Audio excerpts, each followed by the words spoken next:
Yeah, so you have a very interesting title, Chief Ride Officer. I'm very interested to know what that means. What do you do, and how did you get involved with Slyde Handboards? Yeah, so along with the title, we just, we don't like to take ourselves too seriously here.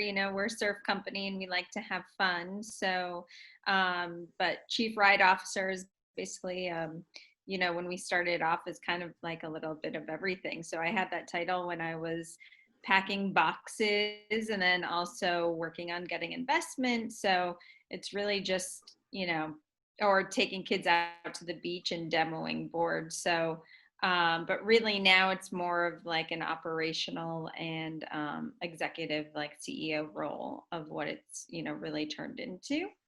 But yeah, and how I got into it was my now husband, Steve, has been surfing his whole life since he was a kid.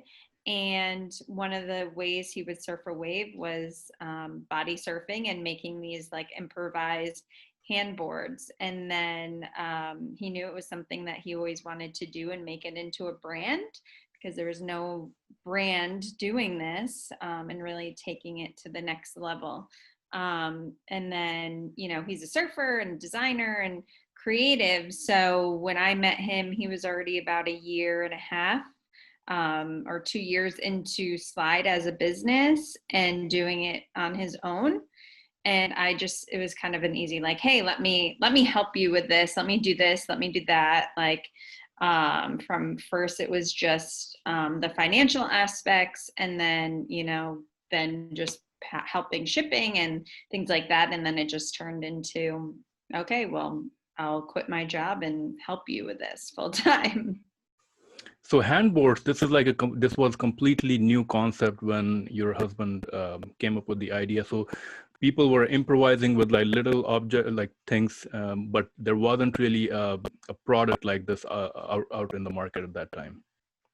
So somewhat. So, people have always used some sort of improvised board, like the Polynesians, used to use like pieces of wood, and the Hawaiians would use fast food trays. And there has been companies in the 70s that, like in the 70s, it's called a handgun that, it was body glove came out with, but they just never, put a lot of effort into making a real brand around it and sticking through it and making it like something really cool that people wanted to be a part of. So it's always been around in some form or shape, but no one's, like you said, hasn't taken it to the level that we have. And does a product like this, given that you have a unique design and it was kind of like one of a unique products at the beginning, does this kind of a product, or from a business perspective, do you worry that we should have a patent, or do you have a patent, and is that necessary for a product like this? So that was one of the first things that we did and worked on, and we were really nervous, especially when we went on Shark Tank and we had all our patents done. But we've come to find out, we spent lots of money, that someone can just change a little thing on our boards, and then, it wouldn't matter. Like, our patent wouldn't hold up again. All they have to do is, change a little curve on the board. So we haven't focused on that. We're just mainly focusing on the branding and making our brand being, the best, the first, and the one that people trust. So instead of focusing there on the patents anymore, we're focusing on the brand. And that is something that I am hearing from other entrepreneurs also that I talk to, that it's so expensive to go through this process of getting patents and things like that, that they would much rather take the risk and just start the business. Is that an advice that you would give to other entrepreneurs also, to if it is somewhat of a general product, don't worry too much about the patent and just go ahead with the business? Yeah, it depends on the product, because if you have, something like ours that's a general product and someone just needs to switch a little thing, then yeah, I wouldn't worry much about the patent. Just focus on the brand and, you know, being the first out there and the first one that people, you know, if you're the first and doing the best, people will trust you, and you'll have that leg up. I mean, it's expensive to even just fight a patent and go down that route. So if you are going to go down the patent route, then you just need to make sure then you have the money to back it up if someone does rip it off. But for us, yes, but definitely not. I mean, there are other instances where I think a patent is really important to have. So it just depends on your product. Yeah. Now, one of the things that I read was that with your business, because it's kind of a new product, there was a big challenge that you faced in the beginning, and maybe even now, is educating the market of what this product is and who should be using it, and some of the things that you mentioned already. You know, Steve was writing the articles and things like that to educate, and then you went into on the beaches and things like that to do demos. How has what is your feel on terms of, what the market is like in terms of knowing what your product is, and how has your educational efforts changed from the beginning to what you're doing now? Honestly, it hasn't changed. It's still our best thing to do is getting out there and doing demos and focusing on our customers and using their word of mouth. We do paid advertising now, but still not much compared to other companies. And we focus mainly in like the summertime, is when obviously our marketing shifts to that. But we've stuck true to it because it's what works. So we did focus a good amount on press and in getting that, like, getting into Forbes and Huffington Post and New York Times, which obviously was really helpful. But the best thing for us is always just getting people out there and trying the boards. Okay. And so how has your manufacturing changed from the beginning? What I know that maybe after working with Shark Tanks, they may have advised you or helped you. Can you share a little bit, like, how were you manufacturing it? Was it always in the US, and how has that evolved to where you are right now? So we have tried manufacturing in the US and getting boards made here. It's not really possible. For our process, getting the boards made here is surfboard manufacturing is all handmade. So we wouldn't actually be able to do like a mass amount. So everything for us has been overseas for any mass produced products. We did in the beginning do a lot of, handmade products here in the US. And the first couple of years, we did have to change manufacturers a bunch. We have been happy to stay with with the manufacturer that we have now for the past 7 years, and we'll stay with them forever. It's, once you find someone that you really like and you mesh with, but they're in Taiwan and we go out there, especially in the beginning, we went out there a lot. You meet their families and you go out to dinners with them and you get really close with them.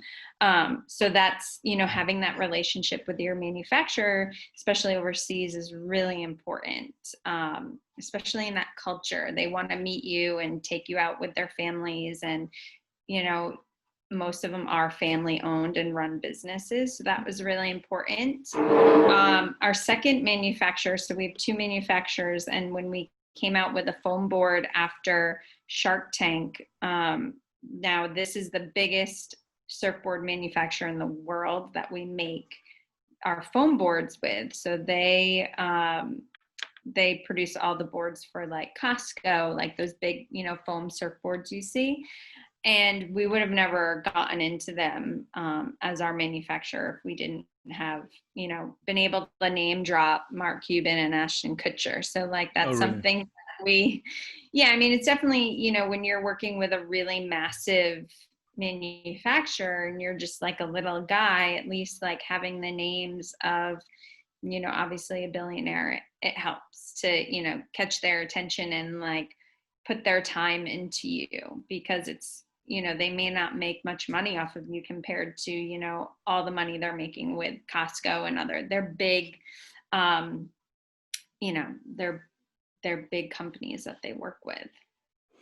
And one question that I'm always interested in knowing is when you work with these manufacturers in different countries like Taiwan or China, and you have like a unique product, do you like when you have some agreements, do you in those agreements do you say that they're not going to use your design to sell to other people or things like that? Yeah, Because definitely.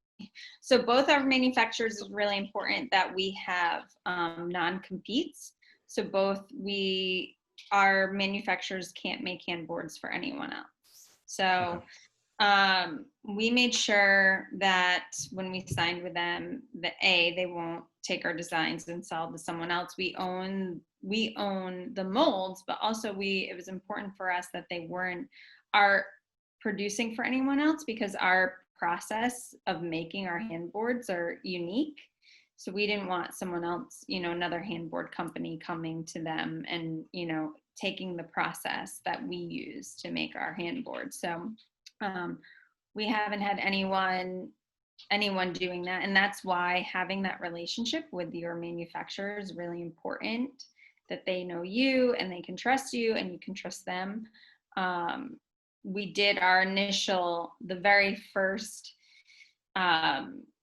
boards that we made back in 2011 was a China made product. And we did have those issues where, that you saw them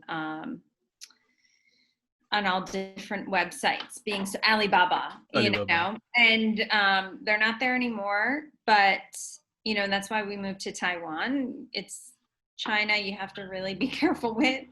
We did also when we did do our trademarking, in case we ever went back to China, we did get our trademark there for Slyde. That way, it's just a way to shut down any copiers, like anyone wanting to make Slyde products there. So when you value your company and you say, or any anyone who goes on Shark Tank and they say, we're looking for 200K for 20% of our company or something like that, is that number based on do you say like what my last year's revenue was, and then it will be like 5x of that my company is worth? How does that calculation actually work, like from a business perspective? There's so many ways and so many different ways to like when you talk about valuation, it could be what your patents are and what those are worth, or it could be the trending. For us, we use the trend. So, our first year in business, we had $20,000 in sales. Second was 40, third was 80, fourth was, I think, 180. So like we used our trend and to prove that, hey, like we're growing, it's a new product. So that was kind of how we were able to get our valuation, which was way more than what our revenue was. So I think it depends. The traditional way is I think between like 5 to 8 times your EBITDA. So it's really, it depends on who your investor is and how much it's really in the eye of the beholder, right? Yeah. Like how much they see the value in it. So that's why for us it's more important that someone saw the value in the brand in the long term than just like a quick exit. And so what has been the benefit of working? So after you signed the deal, in what ways has their team helped you in terms of growing your business? Yeah. Well, first, it's just like the constant communication with Mark and Ashton, and their advice is amazing. You can email Mark at basically any hour of the day or night, and somehow he responds within minutes, and I just don't think he sleeps. And then their team just, from the beginning with, our Amazon and having the connections direct with them. The Dick's Sporting Goods was through Mark's team that we were able to get in all the Dick's Sporting Goods stores.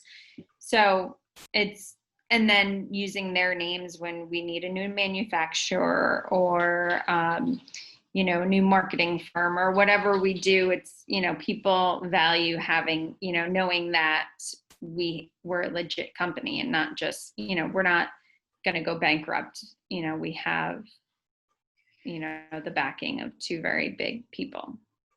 Now, one thing that I saw on your YouTube video, I believe you're working with a big wave surf tour champion, Grant Twiggy Baker. Is he like your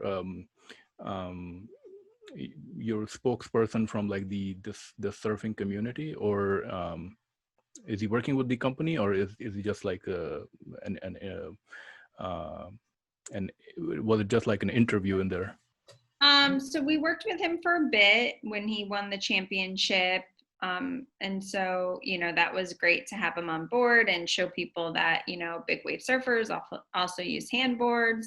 Our main partner that we have his name is Sean Anoka. He's a big body surfer in Hawaii. And so it's important to have those relationships with the surfers and people that, the surf industry really respects, because yes, we want to go mainstream and make, we want to replace boogie boarding, but it's also, we want to create a very cool brand. So you still need to have those like cool surfers that are, showing that it's something that anyone wants to be a part of. So it's kind of the way we see it.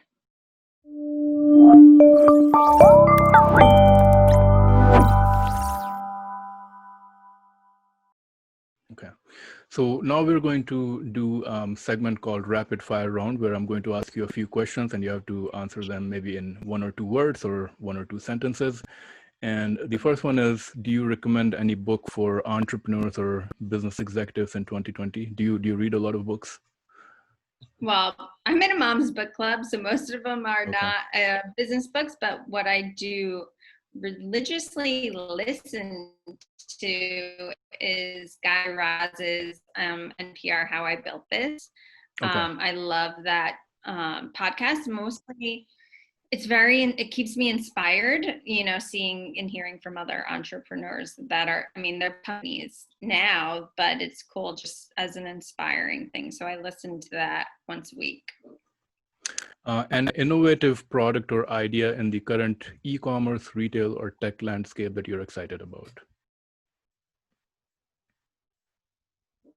Our new shoe company, Feldskin Shoes.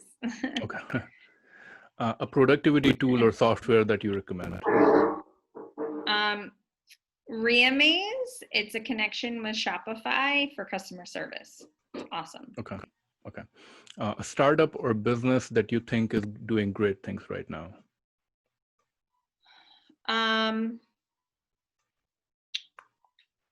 Feldskin Shoes.